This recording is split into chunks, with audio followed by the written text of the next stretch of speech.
Okay. Good morning, dear Thai, dear Sangha. Lovely to see you all. Today is the 14th of July 2019. I believe that's a special day in France. We also enjoy celebrating every day in Plum Village, but we can also remember it's a special day in France, Bastille Day. And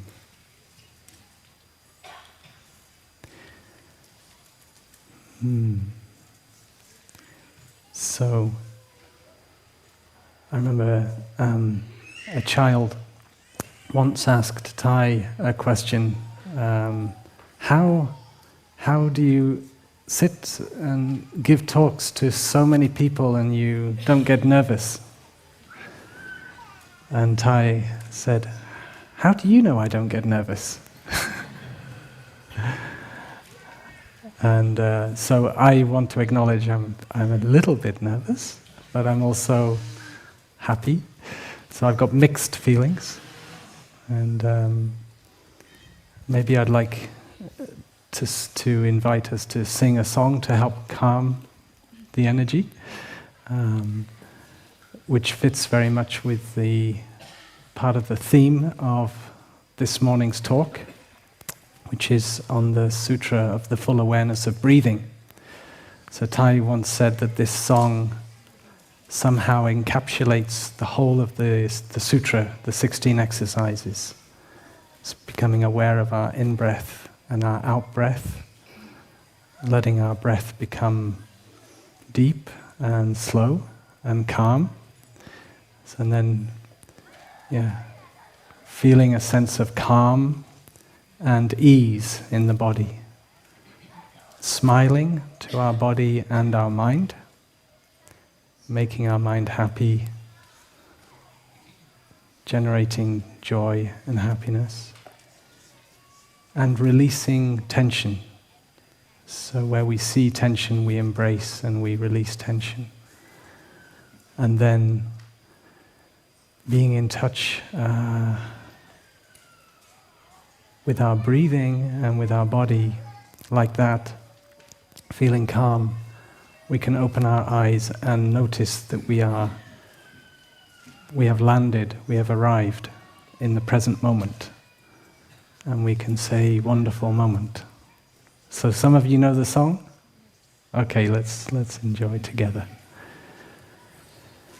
In, out, deep, slow, calm, ease, smile, release,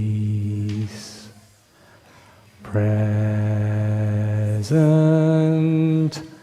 moment, wonderful moment. One more time.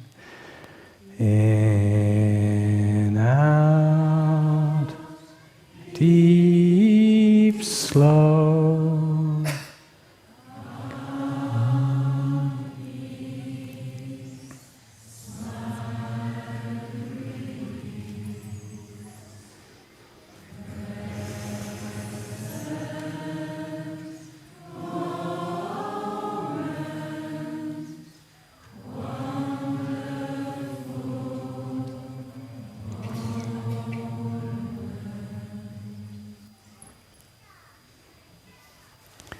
Thank you.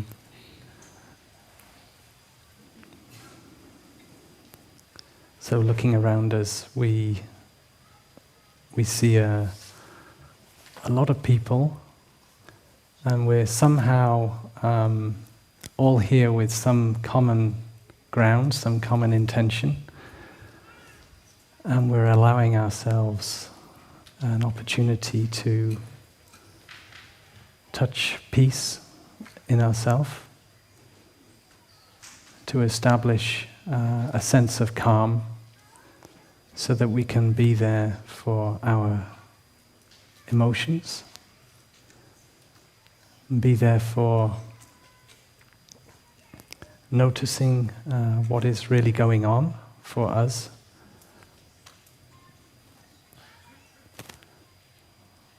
And we see that being in community like this, even though many strange people, somehow the collective energy is very powerful and helpful and beneficial. Even some of us have social anxiety and find it difficult to be in social situations, but somehow in Plum Village we go against that anxiety and just say, something in me deeper needs to be here and benefits from the collective energy. So we can even override that kind of concern. I often ask at the family circles, when we meet for the circle sharing, what actually brought you to Plum Village? What are you hoping to have happen? What is your reason for being here? And get so many different answers. Some of them have a common theme, and there is a common ground, that's for sure. One person shared that they've been here now like nearly 2 years, and they still don't know why they're here. And after being a monk for 17 years, I thought, I can sympathize with that. Why am I here? You have to check. You have to make the reason be fresh and have this thing we call beginner's mind. Why are we here? And sometimes holding the question, why am I here? And not coming up with an answer right away. But being open, because maybe there's a part of you that is here that you're not.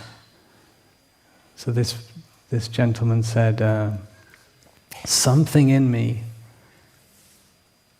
tells me I need to be here. It doesn't fit with my life plan.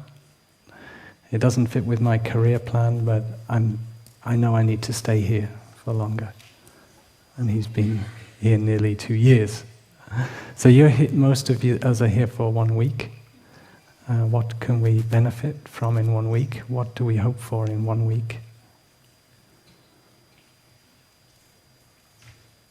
We didn't just come to learn Buddhist things or philosophy, a way, to be an observer and look, what is this all about? We came here for an experience. We came here to participate and benefit at a deep level in ourselves. Yeah?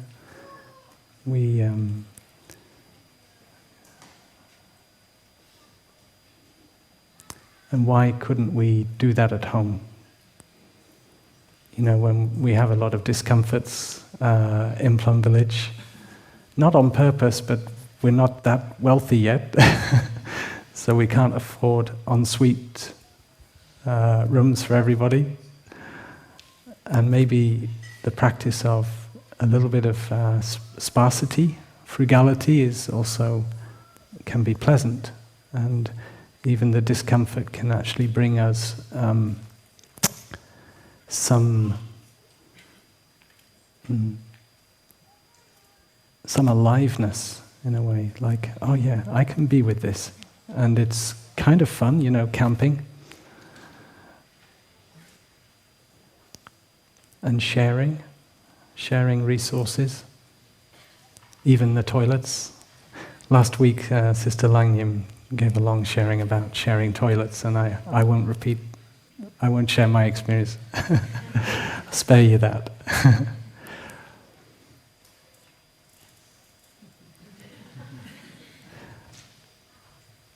And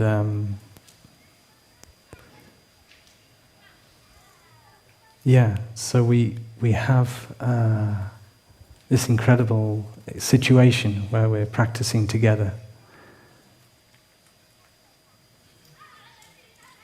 And it's also quite environmentally good to share resources, right? Somehow per person we use less, and we eat vegan, so we're also causing less suffering and using less virtual water, using less land for the production of the food. So there's many good things. Yeah.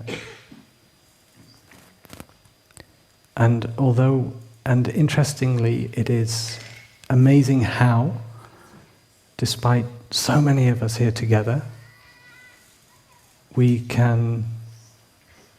things go smoothly. That's one thing. That's a kind of logistical thing. So we got some of that down, the way we organize.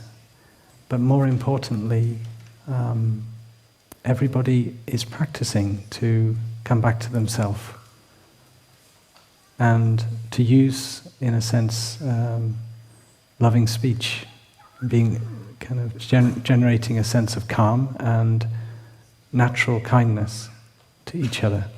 That's very pleasant. That's a very pleasant experience to be with people where you feel like that is the general culture.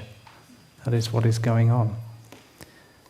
And people can be quite wowed just by that, just by the atmosphere of kindness and gentleness of everybody moving around. Maybe a little bit more slowly, yeah?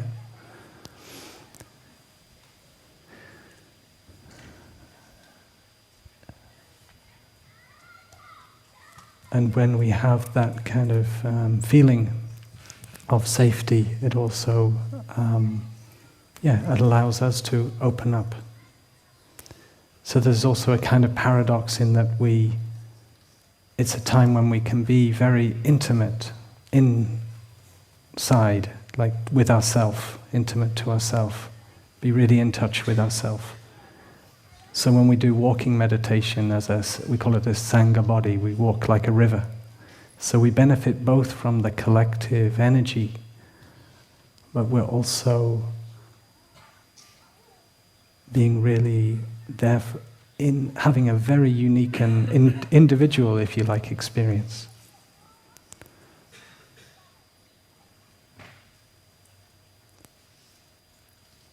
And our doing that, our coming back to ourselves and really, really being in on ourselves, coming home to ourselves, you could say paradoxically, but it's not a real paradox when you understand. But it does have the effect of benefiting other people. We inspire other people to do the same, and people enjoy the energy that we have when we're taking care of ourselves like that. And so it is said happiness is not an individual matter. We share the planet with other humans, animals, minerals. We are children of Mother Earth.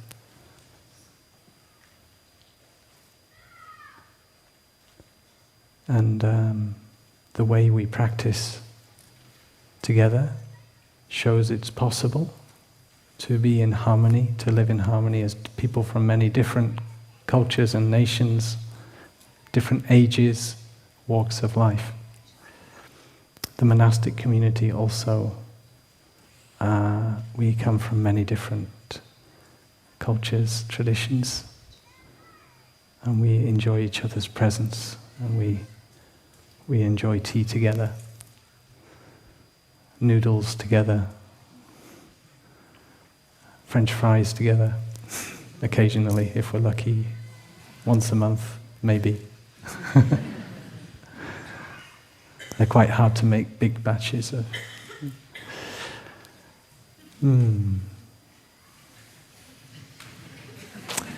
That wasn't about the French fries. I promise. But now I've got it in my mind. Yeah.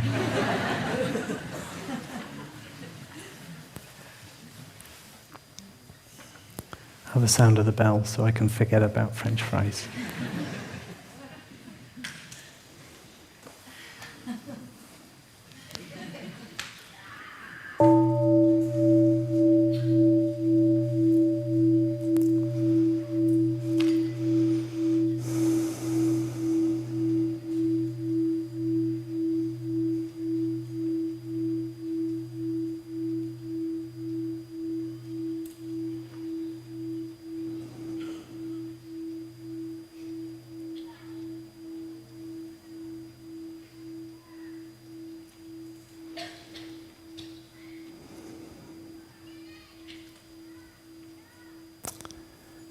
Mindfulness. It's a big buzzword these days.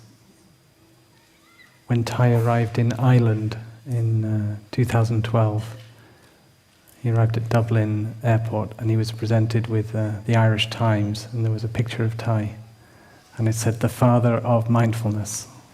And Thai was quite happy about that. Thank you. Because mindfulness, whatever you think it is, I don't know, but it is part of the human heritage. It doesn't belong to some brand of app on your device. It doesn't belong to corporations or to religion. It can be, in its essence, by other names. It can be found in all traditions and people who, pay attention to what is important. And there's different aspects to mindfulness. So mindfulness you can think of as an action, something you do, a verb, being mindful about something. One of the meanings of the word, the Sanskrit word, shmriti, sati is the Pali word, is to recall, to remember. It's like remembering to remember. And we talk about right mindfulness and right attention. So it's choosing to remember something beneficial. So it's attention with attitude, having a certain way of recalling and paying attention.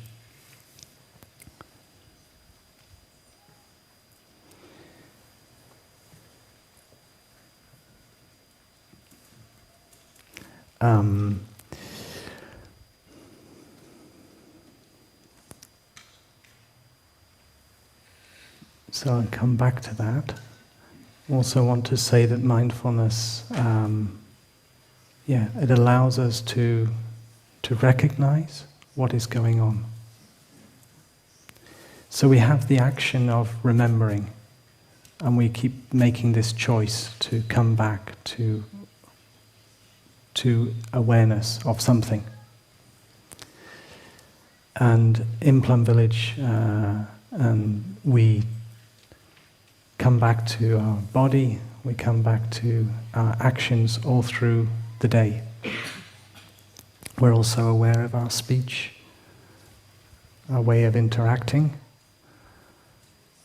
I already mentioned about the way of loving speech, being mindful of our speech, not to cause harm. So there is compassion in right mindfulness. There is a way of relating to ourselves and to others with a gentleness, with this kind awareness. The other thing about mindfulness is that when we do this action, we generate a kind of vitality, a life energy. Where we pay attention, you'll notice, for instance, in our body responds. And it says, yes, I'm here. And you feel energy in that part of the body. And as we cultivate the practice of mindfulness, we generate what we could call the energy of mindfulness. And this energy is very kind of powerful, but it's like sunlight. You even necessarily don't see it, but it penetrates, like the sunlight penetrates the leaves and causes them to get energy. So mindfulness energy can be like this. It's somehow subtle. You know, all the most important things are sort of invisible to the eye. Love, mindfulness, these things, you don't see them, but we can say that they are there. They're real. Perhaps the most real thing. We see it in action, we see it expressed, but there is something about it which can't pin down, and something about it which is somehow limitless as well. The theme of this week, which will be talked about in the following talks, will be on the subject of love and the limitless minds.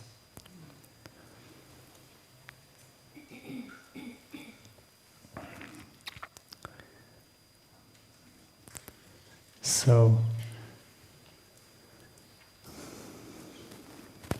one of the ways in which we can remember to recall ourselves to become mindful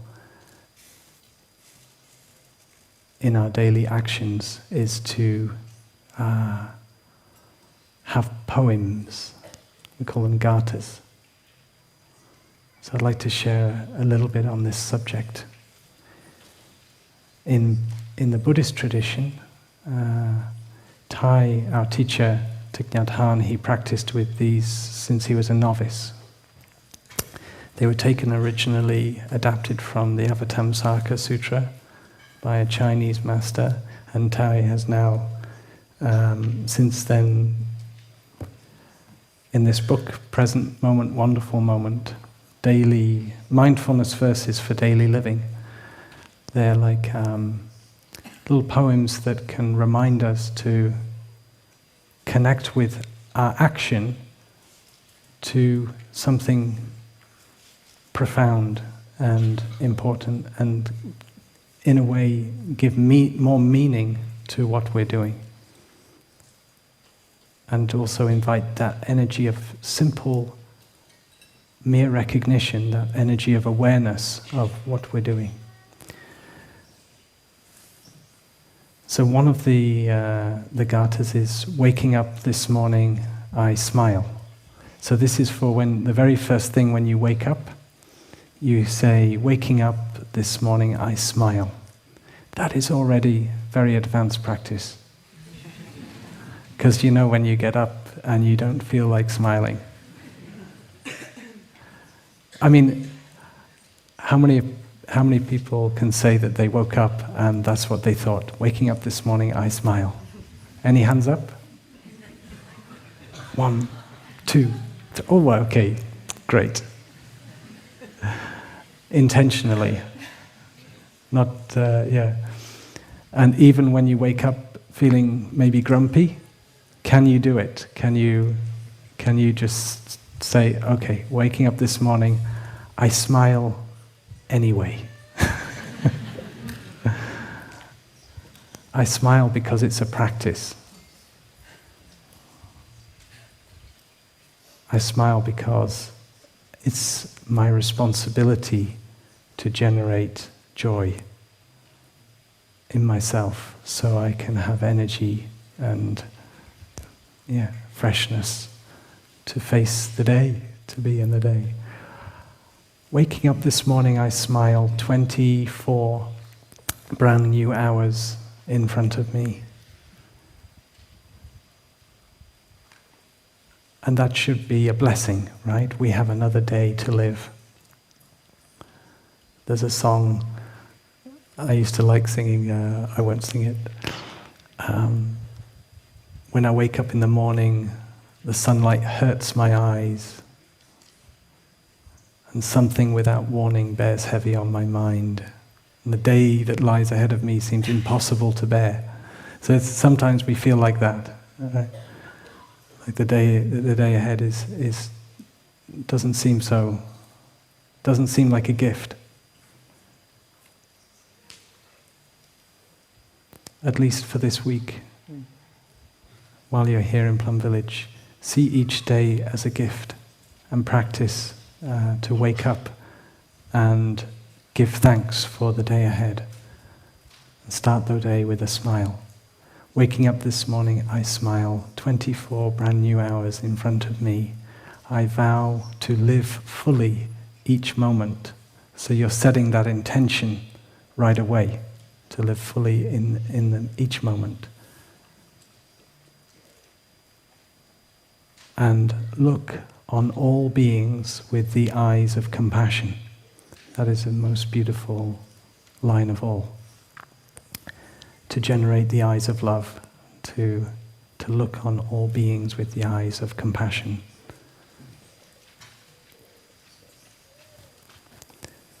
So then you've started pretty well. You get up out of bed and you go to the bathroom and you maybe look in a mirror.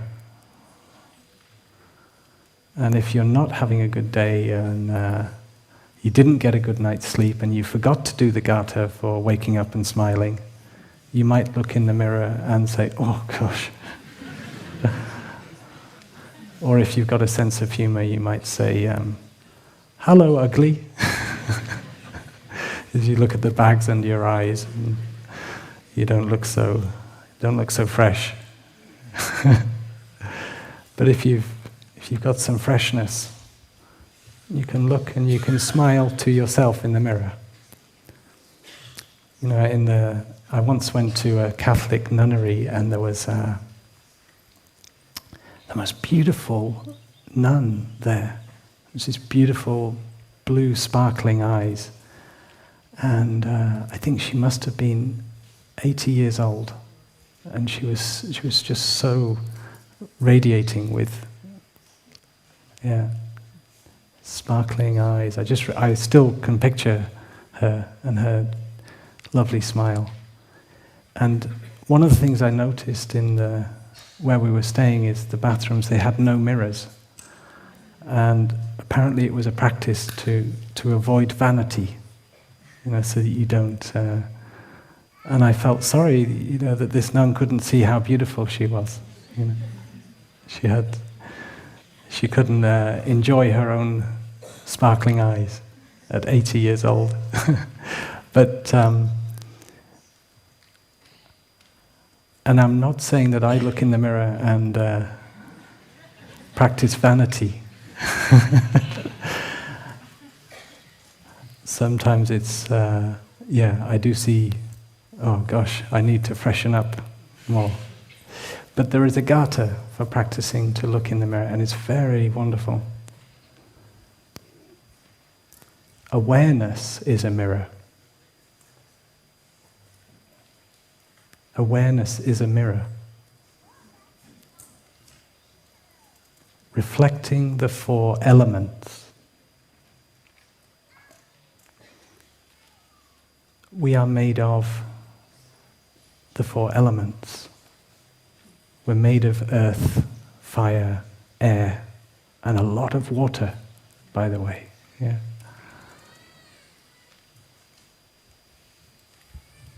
And so we can see our universal body. We can see that we are of the earth. Yeah. We are this fluid, moving body. And when we see ourselves in terms of the four elements, maybe we don't have to get caught in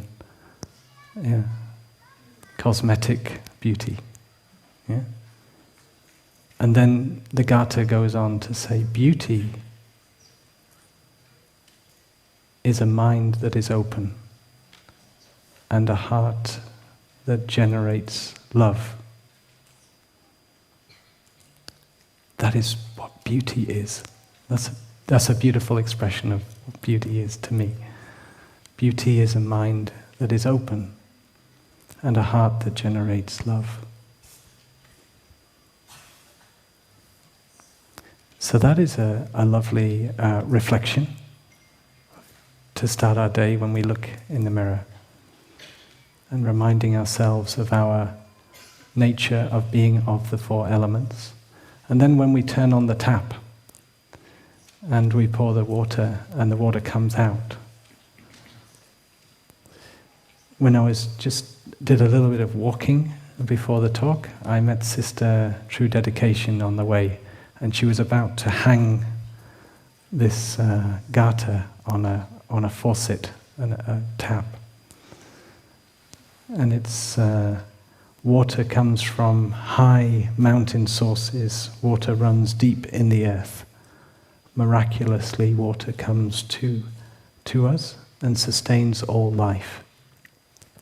My gratitude is filled to the brim. So, mindful of the water that we have. There is another gatha, water runs over these hands. May I use them skillfully to preserve this precious planet. And this gatha, water comes from high mountain sources, water runs deep in the earth. Miraculously, water comes to us, sustains all life. My gratitude is filled to the brim. So it invites us to cultivate mindfulness of the water and to see its origins. It's not just taken for granted that it comes out of the tap. And,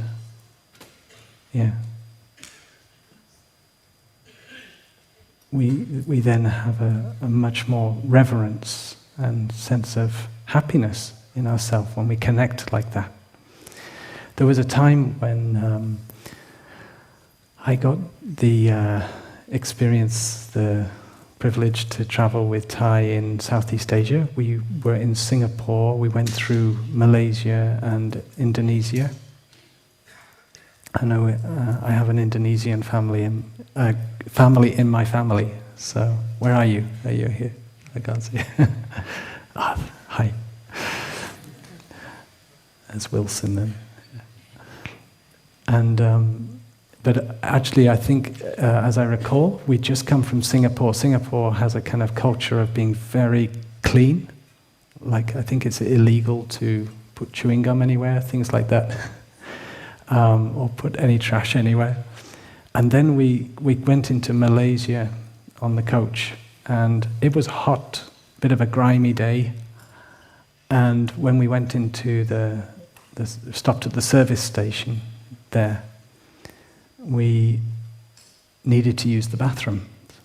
And the bathrooms were awfully grimy. They were a little bit kind of, especially having been in such a pristine place as Singapore. It was no criticism of Malaysia. Like English public bathrooms are not much better. Just, it was also very hot and sort of sticky. So it was a kind of an unpleasant moment, you could say. And I went into the bathroom, and I was, had this kind of mind, and then Thich Nhat Hanh, he was coming. He'd also used the bathroom, and he was coming to the faucet, to the tap, to rinse his hands. And I saw this incredible smile come to his face, and his eyes lit up as he turned the water on. And I was just, wow. This guy really practices what he preaches. Like, it was really evident, And it wasn't in front of thousands of people. It was just by himself. In this grimy service station, I was very moved. I was very touched. So I guess he was practicing this gatha. Because there is also a story of Thich having a very deep connection to water.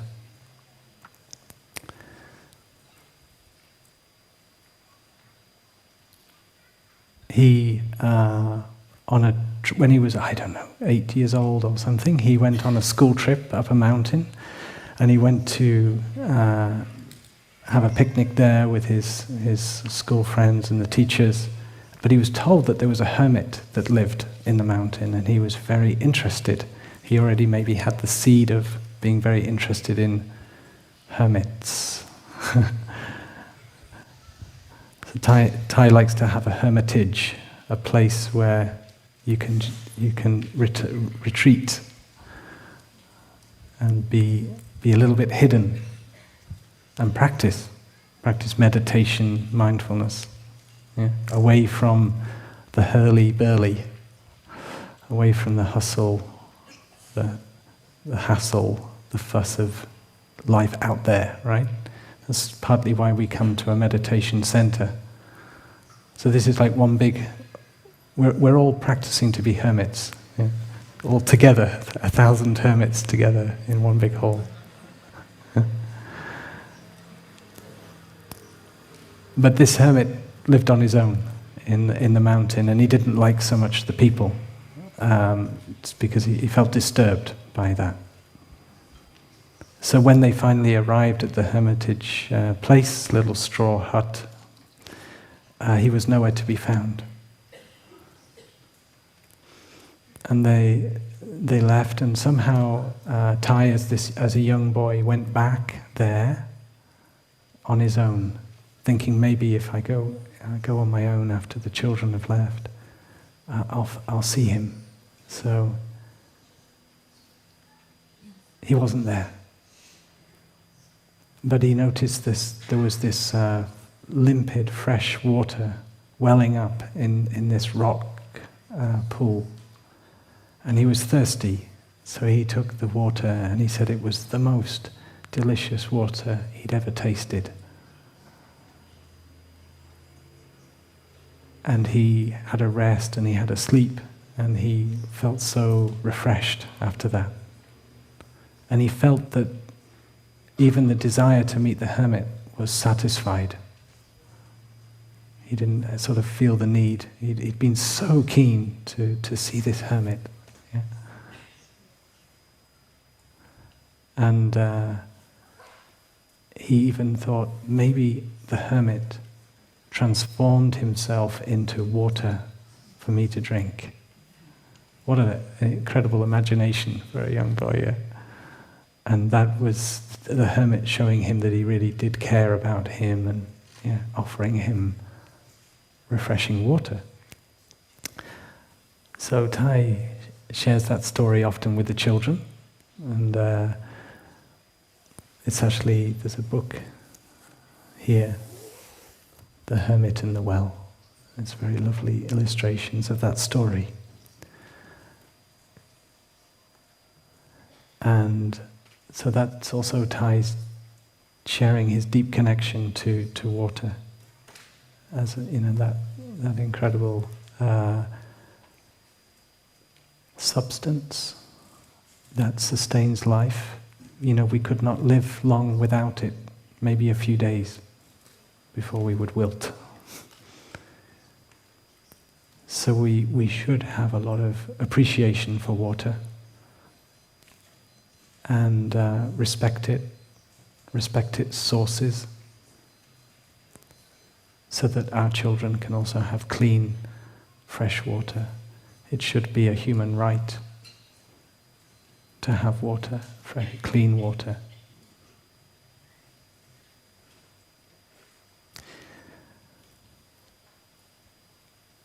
But back to the hermit story, because with the children, last week I was asked to play the role of being the hermit in the forest. So the setup was, now you're not allowed to tell the children this because we're doing it this week too, right? So top secret, okay? But the idea is that, it wasn't my idea, but they got me to do the hermit role. So I had to get in touch with my inner hermit. And my job was to position myself in a hammock, very lazily, in the middle of the forest, and wait for the children to come. And the day before, they'd already been to where the hermit lives, and they'd seen the hammock but empty. And they were told, just like in the story with Tai, oh, he must have heard us coming and thought, no, I don't want to see children, and run away. So then they all left these letters saying, please come back, please be here tomorrow, and these questions for me. So then I was there the next day, and I got out of my hammock, and I said, oh, I'm very happy to see you, and they bowed to me. They were very respectful, and they were very interested, why does a hermit live in a forest? And I was wearing a kind of African red kikoi thing, and I was going to wear this wig, but it was very itchy on my nose, so I thought, it's okay, I won't wear the wig. And anyway, that would look silly,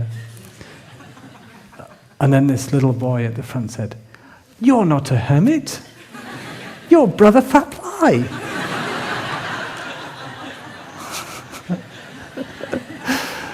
So I had to manage that.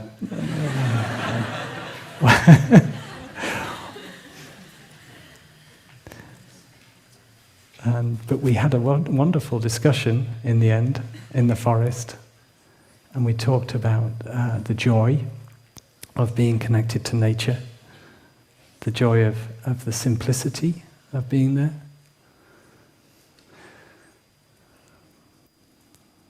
And they even shared some concerns in their questions, things like climate change, little children concerned about that. And we were able, one of the things I shared as a hermit was if people could learn the happiness born from simplicity, we may not collectively be in this problem. And if we can learn to enjoy nature and trust nature, trust nature to give us what we need, there is in abundance. I once watched this documentary about a reindeer tribe in Mongolia, and they would bring reindeer from one place to another, and on the journey, one time, this guy had one bullet in his gun. So this is obviously not a vegetarian story, but he shot a squirrel. So, sorry to the squirrel. But he said, because with one shot, he only had one shot, and that was going to be the dinner for the night on this long trek.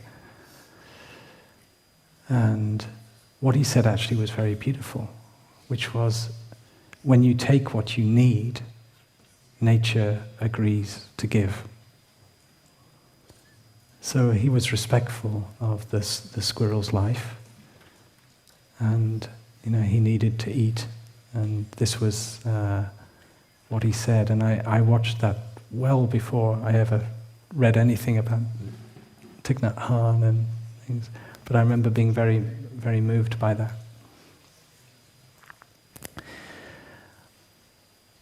So if we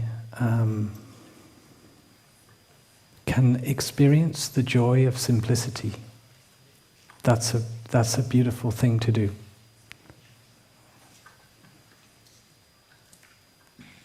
One person shared one of the reasons that they came to Plum Village. Remember I shared about that question, the reason to come, was so that he could enjoy being with his family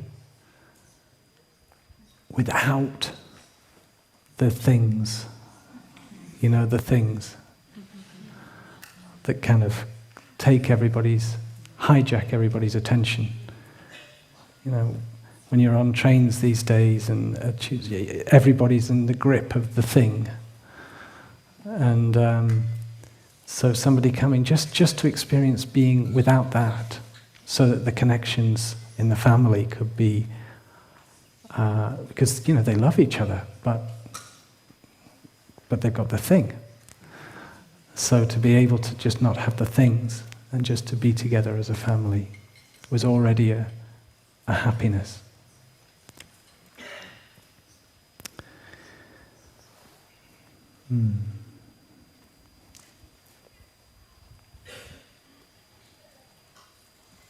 I said I'd share something about the mindfulness of breathing, so I'll get to this.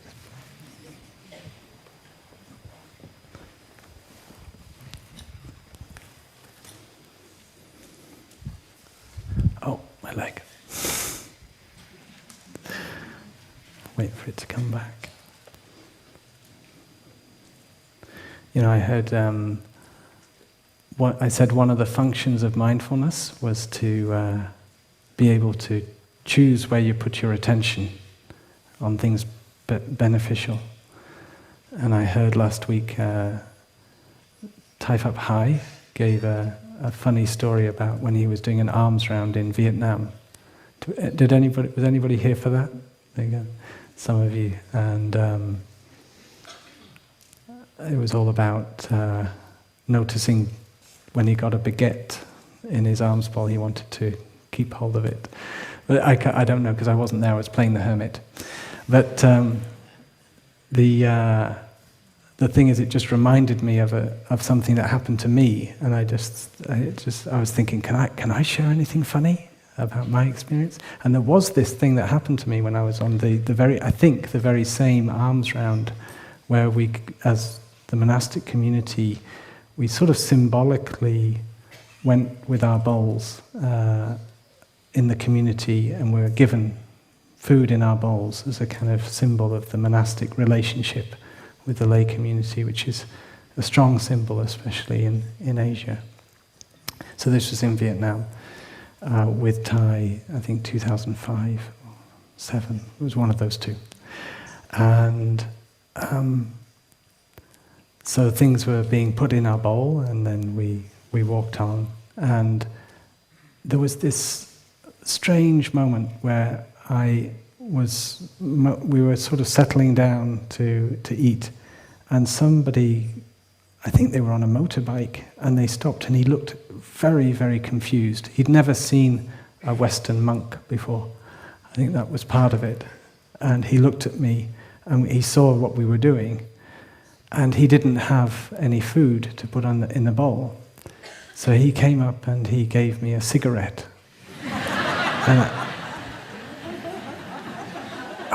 I looked very bemused. I mean, first of all, we're not allowed to smoke as monks. And second of all, I don't like smoking. And but it was, so part of me was like, are you being funny? Why are you giving me a cigarette? Because I almost felt insulted, giving me, it's like if you gave me a bottle of whiskey or something, I would say, hey man, I'm a monk, But I didn't, I was being mindful.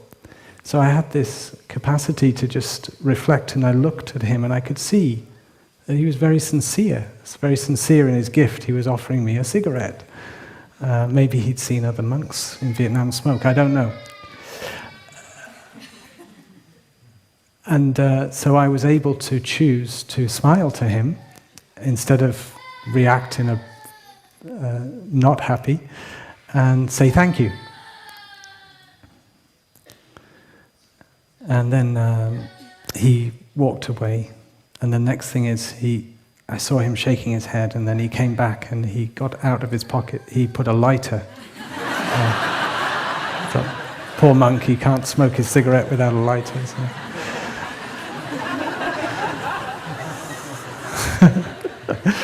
I don't know what I did with it. It's somewhere there.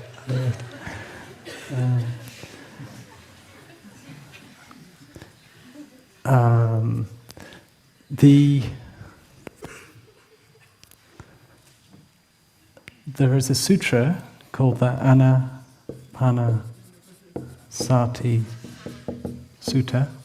That's the Pali, and this is the full awareness of breathing. And when Thai first discovered this sutra, I think he was in Colombia. He said he was the happiest man on earth. He felt so much joy for discovering this sutra. Why? Well, because the practice of mindful breathing can bring so much benefit, so much joy, and it's very simple. So mindfulness is paying attention, and I said paying attention to something, right? By the way, this sutra goes along with another sutra called the Satipatthana Sutta. And the Satipatthana Sutra is called the Four Establishments of Mindfulness. So sati again is mindfulness. It's sometimes, and it's about establishing mindfulness in 4 domains, 4 areas. The body, the feelings, becoming aware of the feelings, the mind, and objects of mind.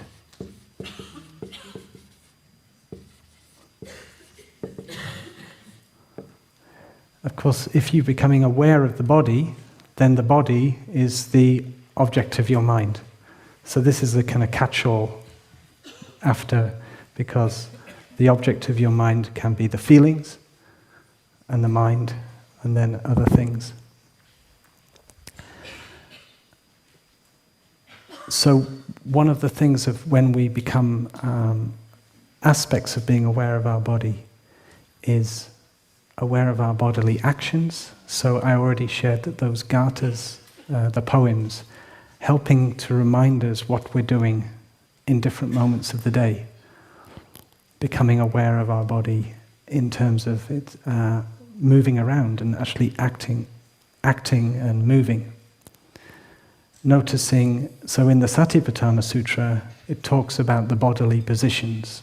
It talks about walking, even sleeping. It talks about talking, being aware of talking, etc. So it's bringing mindfulness, in essence, into every aspect of your daily life. And Thai has said that the blueprint for Plum Village practice is the Satipatthana.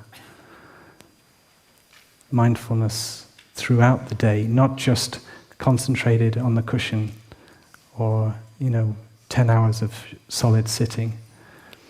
Hopefully while you're sitting there you're also enjoying mindfulness of your body and breathing to connect with yourself. But a lot of the time we're not sitting, we're walking around, so we're encouraged to be mindful of our walking around the hamlet, around the village, becoming aware of every step. So the walking meditation is not just for when we gather at, actually very soon, 11:30, and go for a walk together. The walking meditation is for, and I'm sure you shared this at the orientation, like to practice walking in between places, to take the opportunity to practice mindfulness in the in-between, not just in the formal practices. The Satipatthana also talks about becoming aware of the body in terms of the 4 elements, which is what I shared about the gatha for the mirror. Yeah? Awareness is a mirror reflecting the 4 elements. So it invites that meditation to reflect on the body in terms of the 4 elements. It also invites you to practice mindfulness of the body in terms of its impermanent nature. So it even invites you to imagine yourself as a corpse and things like this. It's okay. You don't have to do that. Just now, I said, if you want. Okay. It can be useful, but I'd like you to get in touch with being alive first, because aware that we are alive is the basic enlightenment. Breathing in, I know I'm alive. Can you get that awareness? Come to recognize I'm alive. I'm here. So awareness of the body is one of the 4 establishments, and all of these domains.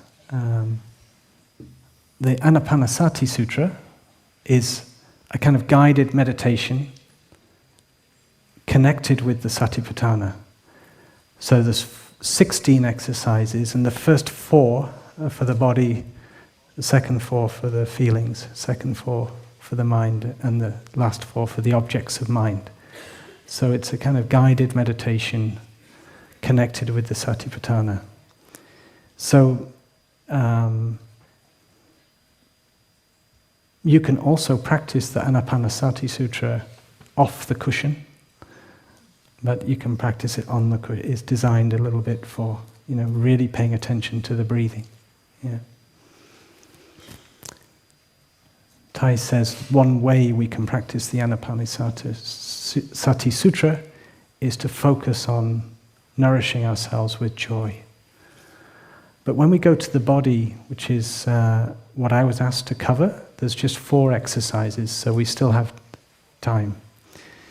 And the first 2 exercises are concerned with the breath. So we breathe in and we breathe out. And the simple instruction is to become aware of the breath, to identify the in-breath and out-breath. So it's about identify the in-breath and out-breath. And the second is to become aware of the quality of the in-breath and out-breath, to really pay attention to not just noticing this is an in-breath and an out-breath, but actually what is this breath like? Is it long? Is it short? Is it because the quality of your breath very much reflects your state of being. And if you're anxious, you'll notice it in the breath. And can you follow? This is another aspect to this second exercise. So this is number 1. Number 2 is following. So noticing the quality, but this aspect of following all the way through. You see on the calligraphies these beautiful circles.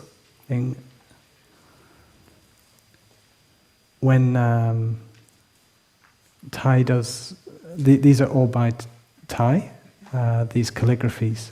And the circles, when you watch Thai doing it, he does it with his breath. So as he breathes in, as he breathes out.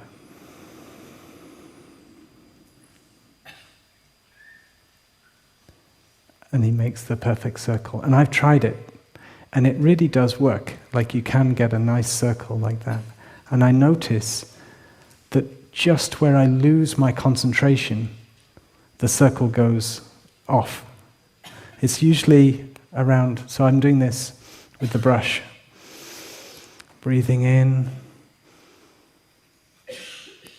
breathing out. Oh, I wonder what's for lunch. And then I go off. So keeping your awareness and with the breath the whole way through. Breathing in, breathing out, and keeping that attention right to the closing of the circle, to the whole cycle of the in-breath and out-breath. Maintaining that attention has an effect. It already has a calming effect. We're not controlling the breath. We do want to create conditions that are conducive to a calming breathing. So we sit upright, we relax our body, we smile. When we breathe in, we allow the breath to come in deeply. We can feel our abdomen rising. We feel our whole body with the breath, but that comes a bit later. So first of all, we identify the breath, and then we feel the experience of the breath, and we're aware of the whole length of the in-breath and out-breath. And as we do so, the breathing does calm, gets deeper and slower, more soft. And we experience also cultivating right there in that second exercise something we call concentration. So this mind tendency to always jump off. Instead, we're training the mind to stay with, to maintain the attention. To maintain the attention is, at first, we have to train it, but there's a certain point where we stay doing that, and then the mind goes into that mode of just staying with the object of the mind. The object of the mind being, in this case, the breath. And that's a lovely feeling, when the mind is no longer jumping off all the time. When it is jumping off all the time, we call it monkey mind. We have to sometimes make peace with our monkey mind and say, okay, you're playing the monkey, and you keep jumping off. And you just keep on, every time you recognize it, you don't need to be angry or sad about the monkey doing its thing and say, oh, I'm such a bad practitioner. But rather you celebrate and say, now I have the chance to choose another function of mindfulness, this choice that you get, this agency to, in the moment, you see what is going on and you make a choice of where you put your mind. So this exercising this muscle of choice and choosing to bring it back to the chosen object of your meditation. And in this exercise, choosing to bring it to the breathing. And you cultivate this steadiness of mind. And then the third exercise is awareness of the body.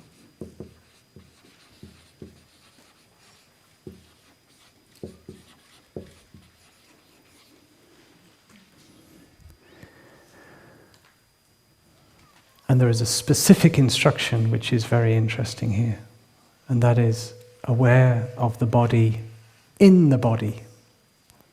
So not separating ourselves.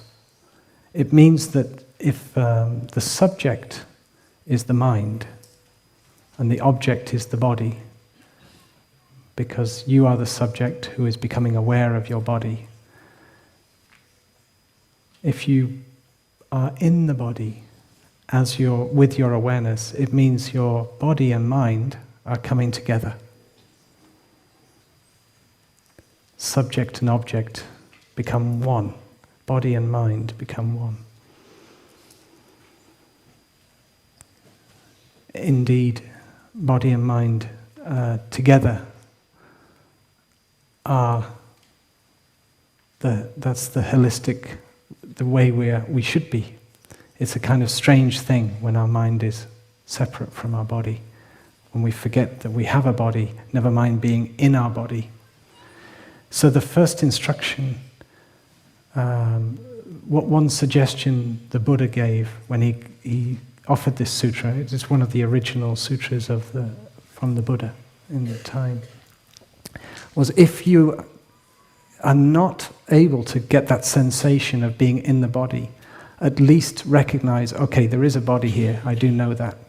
So if you've been on the computer for some time and you have your bell programmed, your mindfulness bell programmed, I'm sure you all have that by now, right? And when you hear the sound of the bell on your computer, you close your eyes and you come back to the body. You may have been on the computer and so involved in your work that you don't feel connected to your body. And the invitation here is to say, okay, just say there is a body here, to start there. But eventually, you get this sensation of really being in the body. When I offer this practice with children, of course I don't do it like a sutra and all fancy Sanskrit words.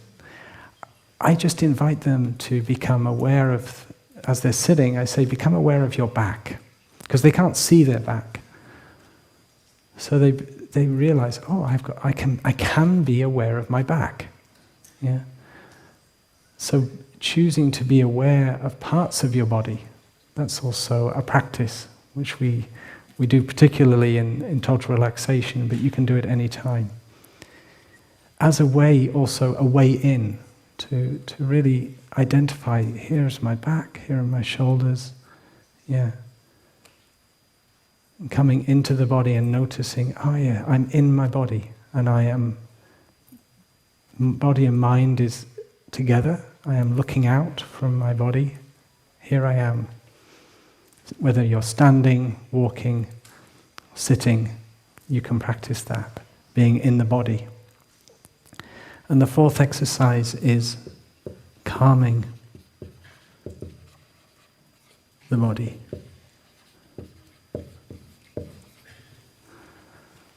So breathing in, I calm my body. Breathing out, I calm my body. Breathing in, I'm aware of my body. Breathing out, I'm aware of my whole body. So you bring awareness to your whole body, sitting there, experience. Breathing in, I calm my body. Breathing out, I calm my body. So that's the first of the four exercises. Awareness of the breath, awareness of the body, and awareness of the body in the body. And when it comes to the feelings, it's also your invitation is to be aware of the feelings in the feelings and the mind in the mind. So, not to mention aware of the objects of mind in the objects of mind. So, this is just a little introduction here to this sutra, the full awareness of breathing. And as we sang at the beginning, in Out Deep Slow, it's somehow encapsulated in that kind of lullaby song. Somebody said that being in the total relaxation and having a monk singing felt like their inner child was being sung to in a very gentle way. So that can also...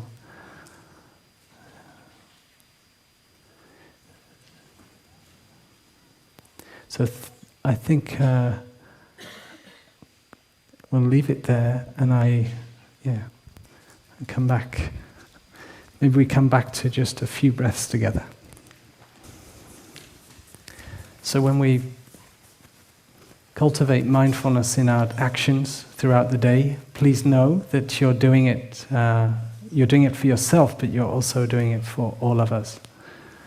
So collectively we support each other, inspire each other in the practice, and we can know that it's a true practice of generating peace for ourselves and for the world. One of Thai's calligraphies is peace begins with this lovely smile. So practice smiling, practice breathing, practice walking mindfully, Practice when you turn the water on to be aware of the gift of water, the gift of life, and generating gratitude and mindfulness. Mindfulness can be a true source of happiness. So thank you for your kind attention. So enjoy 3 sounds of the bell.